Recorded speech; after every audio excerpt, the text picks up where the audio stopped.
purpose.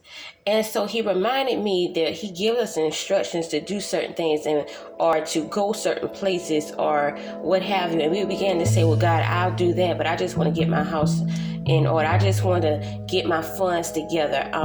Particularly, personally, recently I had a situation, and Lord, with my home, he then spoke it to me. It was even prophesied on more than one occasion to confirm. And so I began to say, well, I know God is going to do it, but, I just want to make sure my funds are together. I want to make sure I have a job. I want to make sure I'm able to do X, Y, and Z, because I know they're going to check and ask those questions. So the Lord had to recently this year, in the month of March, put me into a situation where he literally pushed me out of my comfort zone. I had no other choice but to move.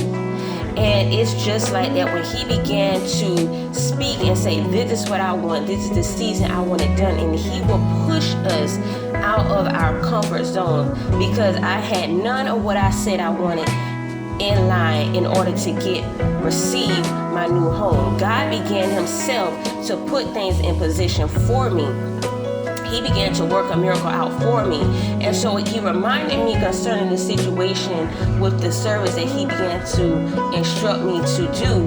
He began to say, once I give the spoken word, I'm going to make provision for it to be as it needs to be. But sometimes we look at things and we begin to think on what the people are going to say, or how the people are going to respond. I want to get this way, because I don't want people saying this, and I don't want people saying that.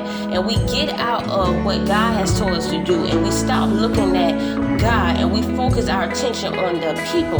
But he says, once I give the instruction, I want you to move. I will make provision. I will make the way. I will provide. I will do this. I will do that. I just need you to move. And so I want to encourage someone that whatever God has spoken to you to do, sometimes we get in a place and we stay in sin because we say, I want to get this ready. I want to get that ready. But sometimes all it takes is that one moment of surrenderance. Just throw our hands up and surrender. Say, God, I give it all to you. You do with this. All I have is this right here. But God, you do with this what you will. Just like the woman with the oil. All she had was what she had in her house. But once she began to obey God through the prophet, he began to send the overflow. And that is what God is going to do for many of you. Once you get out there in the position, once you move what God told you to move, when he tells you to move, everything else will fall into place. He will make provision for you and meet you there. God bless you. Be encouraged.